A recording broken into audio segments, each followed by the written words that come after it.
आज मैं आप लोगों को इंडिका बुक का जो यूँ कहा जाता है प्राचीन इतिहास के 137वें पेज की बात जो रहस्यमयी है वो मैं आप लोगों के सामने उजागर करने जा रहा हूँ।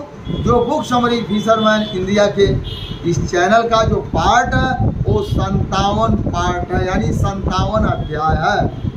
उसके आज मैं उस रहस्य की बात में बताता हूँ। ऋग्वेद में 5 वर्ण बताए गए हैं, जो कि आज क्या कहा जाता है 4 वर्ण। लेकिन 5वां वर्ण कौन है, ये ऋग्वेद में साक्ष्यों के अनुसार लिखा हुआ है। ऋग्वेद में लिखा हुआ शूद्र क्षत्रिय ब्राह्मण वैश्य और 5वां निषाद। ये निषाद एक संस्कृति, एक सभ्यता है। निषाद कोई जाति नहीं है, निषाद एक भारत की प्राचीन सभ्यता है और सर्वप्रथम पहली सभ्यता है। ये मैं नहीं कह रहा हूँ, ये इंडिका बुक का 137वां अध्याय कह रहा है। और ऋग्वेद का एक पहला अध्याय 164वां और 14वां अध्याय में ये बात बाकायदे ऋग्वेद में अंकित है। ये अंकित है। अब इसी वेद के 10वें मंडल में किसी पुरुष की बलि देने पर उसके विभिन्न अंगों से पहले 4 वर्ण के लोगों का पैदा होने का उल्लेख किया गया है। वेद में किसी भी वर्ण को छोटा बड़ा नहीं बताया गया है। जो आज भारत के अंदर छोटी बड़ी जातियां, नीच ऊंच का भेदभाव, एक दूसरे से नफरती बैर जो है, ये जातियों को नीच ऊंच चालाकों के द्वारा नीच ऊंच बता करके एक दूसरे भारतीय लोगों का आपसी खंडन करके भिन्न भिन्न भागों में विभाजित करने का चतुर चालाक लोगों के द्वारा एक कार्य किया गया है, ताकि भारतीय लोग आपस में एक बन के न रहने पाए। इसीलिए इन्हें जातियों के बारे में विभाजित कर दिया गया है। ये मैं नहीं कह रहा हूँ, ये ऋग्वेद बता रहा है। वेद में 2 भिन्न वर्णों की आपसी मेल से पैदा संतान, क्या कहा जाता है 2 वर्ण 2 जाति का आपसी मेल से। जैसे कोई लड़की किसी और जात का, लड़का किसी और जात का, दोनों के मेल से जो पैदा होता है उसे नीच और अछूत कहा जाता है। उस बच्चे को नीच और अछूत कहा जाता है। ये दोस्तों ये किसमें लिखा गया, ऋग्वेद में लिखा गया। अब इसी को मनुष्य समृद्धि में इस विषय पर विस्तृत से चर्चा की गई है तथा बड़ संकर संतान को बुरा बताया गया है। ऐसे ही 4वीं सदी में रची गई गीता में भी बड़ संकर संतान को धर्म नाशक बताया गया। ये गीता में ये बताया गया। लेकिन मैं गीता से पहले आप देखिए जो महाभारत हुआ, क्या उस समय आप लोगों को मिलेगा एक नाव खेने वाला निषाद की लड़की से कौन मोहित हुआ, इसके शादी हुआ, वहाँ भी ये था। लेकिन वहाँ तक कोई वर्ण व्यवस्था नहीं थी। यहाँ तक कि अशोक सम्राट तक कोई वर्ण व्यवस्था नहीं थी। उसके बाद में 2री 3री सदी में ईसा पूर्व कोई भारत के अंदर वर्ण व्यवस्था नहीं थी। ईसा के बाद में जब 2री 3री सदी आया, चंद चालाक लोगों का जब यहाँ पर कुछ वर्चस्व हुआ, उन्होंने भारतीय लोगों को भिन्न भिन्न भागों में विभाजित करके उनके ऊपर शासन करने का इन लोगों ने कार्य किया। कौटिल्य अर्थशास्त्र में 63 और 7 में वर्ण संतानों का विवरण दिया गया है कि इन्हीं 2 वर्णों में तो कौन सी जाति का बच्चा पैदा होगा। अर्थशास्त्र में लगभग मनुष्य समृद्धि की नकल की गई है। अर्थशास्त्र का रचना भी मनुष्य समृद्धि भांति पिता, देखिए क्या शर्मनाक बातें लिखी गई है, ये मनुष्य समृद्धि में लिखी गई है। इतनी शर्मनाक बातें लिखी गई है कि मुझे कहने में भी शर्म लगता है और बात सुनने के बाद सिर जो है उन वेद पुराणों से सुनने के बाद में सिर झुक जाता है। क्या दोस्तों, सिर झुक जाता। ऐसे अन्याय, अभद्र टिप्पणी, अभद्र बातें लिख करके और उसी को आज जो है भारत का ग्रंथ घोषित करके लोगों ने हमें और आपको पकड़ा दिया। अर्थशास्त्र का रचयिता भी मनुष्य समृद्धि की भांति पिता द्वारा अपनी पुत्री से स्वयं के लिए पुत्र, यानी पिता द्वारा यानी बाप अपनी पुत्री के साथ अपनी संतान को, अपनी पीढ़ी को चलाने के लिए अपनी पुत्री के साथ वो संभोग करके बच्चा पैदा कर सकता है अपने वारिस के लिए। ये कहाँ लिखा गया है? मनुष्य स्मृति में लिखा गया है। और ऐसे वेदों को हम और आप क्या करते हैं? उसमें सर्व सम्मान, उसको प्रतिष्ठा देते हैं, जिस वेद में इतनी घिनौनी बात को लिखा गया है। अब लिखा गया है जो पैदा करने का वैध करार दिया जाता है, यानी ये बिल्कुल सही है। पिता अपनी संतान को चलाने के लिए अपनी पुत्री से शादी कर करके बच्चा पैदा करके अपना संतान चलाने के लिए ये जायज लिखा गया है। इतनी शर्मनाक बात है। ये क्या शर्मनाक बात है? आप लोग सोचिएगा, कमेंट बॉक्स में अवश्य लिख करके दीजिएगा। मनु कौटिल्य दोनों ही ऐसे पुत्र को अपने वीर्य पिता की संपत्ति का वारिस मानते हैं।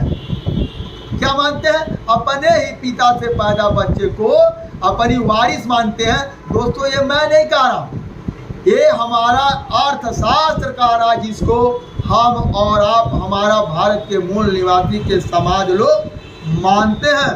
कौटिल्य से एक कदम आगे जाता है। आगे एक और बात लिख दिए हैं, तथा भाई को भी अपनी बहन से अपने लिए पुत्र पैदा करने की अनुमति देता है। दोस्तों, ये क्या शर्मनाक बातें हैं? ऐसा दुर्भाग्य बातें और शर्मनाक बातें हमारे वेद और पुराणों में लिखा गया है। फिर भी हम और आप एक मानसिक गुलामी के आधार पर हम सोचने और समझने की क्षमता नहीं करते हैं, और इतनी मानसिक गुलाम हम हो गए हैं कि जो उन्होंने लिखा अपनी बहन के साथ में अपनी संतान चलाने के लिए पुत्र पैदा कर सकता है। अरे वाकई क्या है शर्मनाक बातें ये लिख करके भारत के लोगों को मूर्ख बना दिया गया है।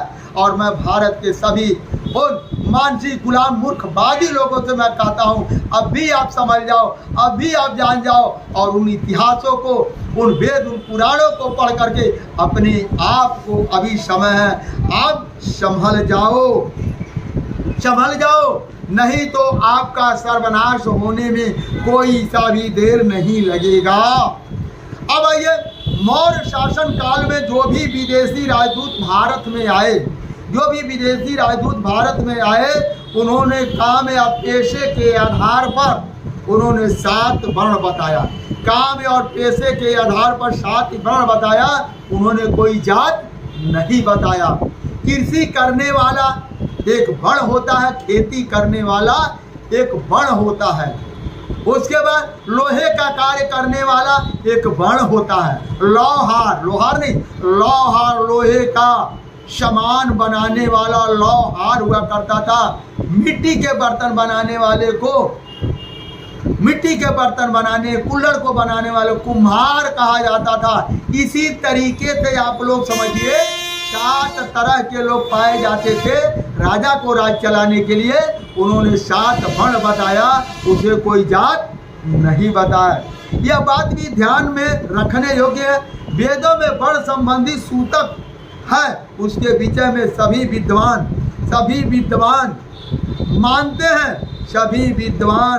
मानते हैं कि यह पहली या दूसरी सदी में आसपास के वेदों में घुसेड़े गए हैं। जितने भी विद्वान हैं ये सब लोग मानते हैं पहली और दूसरी सदी के प्रारंभ में वेदों में घुसेड़े गए हैं, इसको डाल दिया गया है, ऐसा ये विद्वानों का कहना है। अब आइए, वेद क्या घुसेड़ दिए गए? बुद्ध काल अथवा मौर्य काल तक सूतक वेद में शामिल नहीं थे। जैसे हमने पीछे लेखों में प्रयोग के उदाहरण दिया है, वैसे ही समय के अनुसार हर भाषा में परिवर्तन होता गया है। और हमारे भारतीय जो मूल ग्रंथ थे, चार्वाक दर्शन थे, उनके साथ छेड़खानी किया गया है। भारत का पहला मूल ग्रंथ चार्वाक दर्शन है, वो चार्वाक दर्शन को छेड़खानी करके चार्वाक दर्शन को जला दिया गया। यहाँ तक कि चार्वाक मुनि को भी जिंदा जला दिया गया है, जिंदा जला दिया। अब आइए मैं आप लोगों को बात बताता हूँ। उदाहरण के तौर पर यह संस्कृत बोलने वाले